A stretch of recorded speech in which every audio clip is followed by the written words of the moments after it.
Hello दोस्तों, स्वागत है फिर से आपको एक नए वीडियो में। दोस्तों आज की इस वीडियो में हम लोग पढ़ने वाले हैं क्लास 10th हिंदी गोधूली का चैप्टर 2 काव्य खंड का चैप्टर 2 प्रेम ऐनी श्री राधिका करिलिकन कुंजन ऊपर वारो। इस चैप्टर का हम लोग क्वेश्चन आंसर जो मोस्ट इंपॉर्टेंट क्वेश्चन आंसर है उसको हम लोग करने वाले हैं। दोस्तों इसके पहले वीडियो में मैंने इसका जो शब्दार्थ है उसको अच्छा से बता दिया था, ठीक है। अगर आपने अभी तक उस वीडियो को नहीं देखा है तो आई बटन में लिंक आ रहा होगा, आप वहां से जाकर के सबसे पहले इसका शब्दार्थ जानिए, यानी इस चैप्टर को पढ़िए, तभी क्वेश्चन आंसर आपको अच्छे से समझ में आएगा। या फिर डिस्क्रिप्शन बॉक्स में भी उसका लिंक मिल जाएगा, आप जाकर के पहले उस वीडियो को देख लीजिए। तो चलिए हम इस वीडियो को शुरू करते हैं।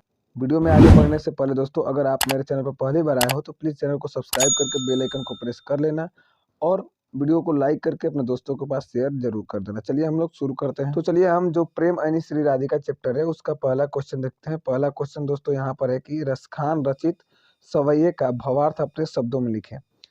ठीक है, इसका जो भावार्थ है अपने शब्दों में लिखना है। तो इसका आंसर होगा दोस्तों, रसखान रचित सवैये में ब्रज भूमि के प्रति उनका हार्दिक प्रेम प्रकट होता है। ठीक है, सवैये में उन्होंने कहा है कि ब्रज भूमि की एक एक वस्तु, स्थान, सरोवर, सरोवर मतलब तालाब होता है, ठीक है, कंटीली झाड़ियाँ सुखदायक है, क्योंकि यह ब्रह्म के अवतार श्री कृष्ण अवतरित हुए थे। ठीक है, दूसरा क्वेश्चन जो दोस्तों है इसका, ये क्वेश्चन है कि रसखान ने माली मालिन किन्हें और क्यों कहा है। इसका आंसर होगा दोस्तों कि कवि ने माली मालिन कृष्ण और राधा को कहा है, क्योंकि कवि राधा कृष्ण के प्रेममय युगल को प्रेम भरे नेत्र से देखा है। ठीक है, यहाँ प्रेम को वाटिका मानते हैं और उस प्रेम वाटिका के माली मालिन कृष्ण राधा को मानते हैं, ये रसखान कवि मानते हैं। ठीक है, तीसरा क्वेश्चन है कि रसखान के द्वितीय दोहे का काव्य सौंदर्य स्पष्ट करें। जो द्वितीय दोहा था, ठीक है, उसका आंसर होगा दोस्तों कि प्रस्तुत दोहे में सवैया छंद में भाव के अनुसार भाषा का प्रयोग अत्यंत मार्मिक है। संपूर्ण छंद में ब्रज भाषा की सरलता, सहजता और मोहकता देखी जा सकती है। कहीं कहीं तद्भव और तत्सम के समासिक रूप भी मिल रहे हैं। ठीक है, ये तीसरा जो है रसखान के द्वितीय दोहे का सौंदर्य स्पष्ट है। तीसरा क्वेश्चन अगला देखते हैं। चौथा चौथा क्वेश्चन इसमें है कि कृष्ण को चोर क्यों कहा गया है, कवि का अभिप्राय स्पष्ट करें। चौथा क्वेश्चन है कि कृष्ण को आखिर चोर क्यों कहा गया है। इसका आंसर है दोस्तों कि कवि कृष्ण और राधा के प्रेम में मनमुग्ध हो गए हैं। ठीक है, मनमुग्ध हो गए हैं। उनकी मनमोहक छवि को देखकर मन पूर्णतः उस युगल में रम जाता है, इसलिए इन्हें लगता है कि इस देह में मन रूपी मणि को कृष्ण ने चुरा लिया है, इसलिए कृष्ण को कवि जो है चोर कहता है। पांचवा प्रश्न इसका है दोस्तों कि प्रेम ऐनी श्री राधिका करिल के कुंजन ऊपर वारो कविता का सारांश लिखना है। ये मोस्ट इंपॉर्टेंट है। ठीक है, इसको आप लोग ध्यान दीजिएगा, क्योंकि ज़्यादातर इसका सारांश लिखने के लिए ही पूछता है, 5 नंबर में पूछेगा। ठीक है, ये 5 नंबर में आएगा, इसलिए इसको आप लोग ध्यान दीजिएगा। चलिए इसका आंसर हम लोग देखते हैं।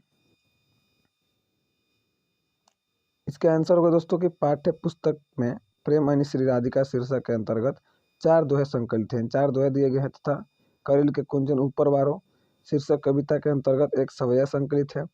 रसखान कवि कहते हैं कि श्री राधिका प्रेम की खान है और श्री कृष्ण का सारा व्यक्तित्व प्रेम के रंग में सराबोर है। आगे प्रेम रूपी वाटिका में, वाटिका के ये दोनों माली मालिन है, ये कवि ने कहा है। प्रेमिका राधा की आंखें जब से श्री कृष्ण की आंखों से मिली है तब से वे कृष्ण मिलन के लिए बेचैन रहने लगी हैं।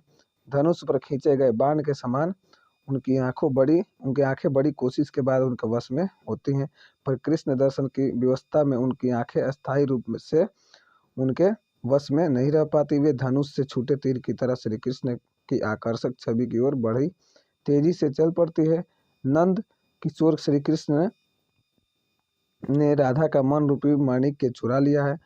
मन माणिक्य के चोरी चले जाने से राधा फेर में पड़ गई है। ठीक है, बेमन होने के कारण यानी मन के अभाव में राधा का जीना मुश्किल हो गया है। जिस दिन से राधा की आंखें प्रियतम कृष्ण से लगी है, उस दिन से चितचोर कृष्ण को वह क्षण भर के लिए भी अपनी आंखों से दूर करना नहीं चाहते। ठीक है, पाठ्य पुस्तक में संकलित रसखान के सवैये में श्री कृष्ण जो है और ब्रज के प्रति अनन्य भक्ति अभिव्यक्त हुई है। कवि के लिए श्री कृष्ण की छोटी लाठी यानी लखुटी और कंबली जो कमरिया है, ठीक है, कविता में दिया गया है लखोटी और कमरिया, ठीक है, इतनी महत्वपूर्ण है कि तीनों लोगों का राज्य भी उनके सामने तुच्छ है, यानी छोटा है, कुछ नहीं है। कवि कहता है कि मुझे यदि तीनों लोगों का राज्य भी प्राप्त हो जाए तो मैं कृष्ण की लाठी और कमली की महत्ता के समक्ष उसे तुच्छ समझूंगा, यानी छोटा समझूंगा, ठीक है। कवि जो है ऐसा कहते हैं, ठीक है, कि इसके आगे जो कंबली और उनकी लाठी है, उनके आगे तीनों लोग का सुख उनको नहीं चाहिए, ठीक है। कवि कहते हैं और उसका त्याग कर दूंगा, ठीक है, तीनों लोग का ये त्याग कर देंगे। आगे दोस्तों है कि मुझे तो नंद की गाय चराते समय अपार सुख मिलता है, उसके आगे तो आठों सिद्धियों और नौ निधियों का भी सुख कुछ नहीं है। रसखान कवि के भीतर ब्रज के वन वाग और तड़ाक को देखने की लालसा तीव्र हो उठी है। वे कहते हैं कि सोने चांदी के करोड़ों महल भी ब्रज भाषा के करेल कुंजन की समता नहीं कर सकते। ये मुझे यदि कोई सोने चांदी के करोड़ों महल दे दे तभी मैं उन्हें अस्वीकार कर दूंगा और ब्रज के करेल कुंजनों को वैभव से प्राप्त आनंदानुभूति अपने जीवन की महत्वपूर्ण पूंजी मानूंगा, ठीक है। ये इस कविता का सारांश रहा दोस्तों, जो प्रेमानी श्री राधिका है, ठीक है, इसका सारांश था। अगला प्रश्न है दोस्तों, यहाँ पर प्रश्न अगला है कि सवैये में कवि की कैसी आकांक्षा प्रकट होती है, भावार्थ बताते हुए स्पष्ट करना है, ठीक है। दोस्तों इसका आंसर होगा प्रेम रसिक कवि रसखान द्वारा रचित सवैये में कवि की आकांक्षा प्रकट हुई है। इसके माध्यम से कवि कहते हैं कि कृष्ण लीला के छवि के सामने अन्य दृश्य बेकार है। कवि कृष्ण की लखटी और कमरिया पर तीनों लोगों का राज न्यौछावर कर देने की इच्छा प्रकट करते हैं, ठीक है। नंद की गाय चराने के कृष्ण लीला का स्मरण करते हुए कहते हैं कि उनके चराने में आठों सिद्धियों और नौ निधियों का सुख भूला जाना स्वाभाविक है। ब्रज के वनों के ऊपर करोड़ों इंद्र के धाम को न्यौछावर कर देने की आकांक्षा कवि प्रकट करते हैं, ठीक है। अगला जो दोस्तों क्वेश्चन है कि मन पावन चित चोर पलक ओट नहीं करी सको की व्याख्या कर। ये जो छंद दिया है इसकी व्याख्या करना है। इसका आंसर होगा प्रस्तुत पंक्ति कृष्ण भक्ति कवि रसखान द्वारा रचित हिंदी पाठ्य पुस्तक के प्रेमणि श्री राधिका पाठ से उद्धृत है, ठीक है। ये इतना लिखना होता है दोस्तों, किसी भी अगर मतलब अर्थ लिखना होता है किसी भी छंद का, किसी भी वाक्य का, तो किस चैप्टर से लिया गया है ये लिखना जरूरी होता है, ठीक है।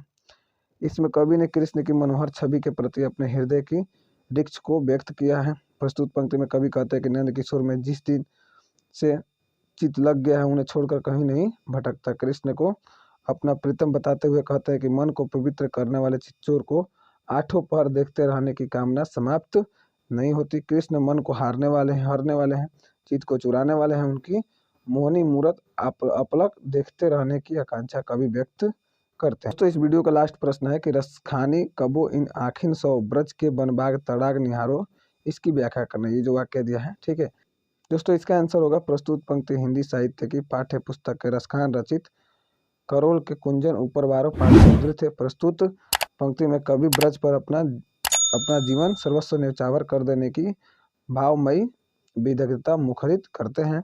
प्रस्तुत व्याख्या पंक्ति के माध्यम से कवि कहते हैं कि ब्रज की बगीचा एवं तालाब अति सुशोभित एवं अनुपम है, ठीक है। इन आंखों से उसकी शोभा देखते बनती है। कवि कहते हैं कि ब्रज के वनों के ऊपर अति रमणीय सुशोभित मनोहारी मधुवन के ऊपर इंद्रलोक को भी न्यौछावर कर दूं तो कम है। ब्रज के ब्रज के मनमोहिक तालाब एवं बाग की शोभा देखते हुए कवि की आंखें नहीं थकती। इसकी शोभा निरंतर निहारते रहने की भावना को कवि ने इस पंक्ति के द्वारा बड़े ही सहज शैली में अभिव्यक्त किया है। दोस्तों ये इसका लास्ट प्रश्न रहा इस वीडियो का, और इस वीडियो में जितने भी इस चैप्टर से महत्वपूर्ण प्रश्न थे उसको हमने कवर कर लिया है। बाकी इसका अगला चैप्टर हम अगले वीडियो में देखेंगे। अगर ये वीडियो आप लोगों को पसंद आया है तो वीडियो को लाइक कर दीजिए, चैनल पर पहली बार हो तो चैनल को सब्सक्राइब जरूर कर दीजिएगा और अपने दोस्तों के साथ इसे शेयर भी कर दीजिएगा। मिलते हैं इसके नेक्स्ट वीडियो में, तब तक के लिए जय हिंद।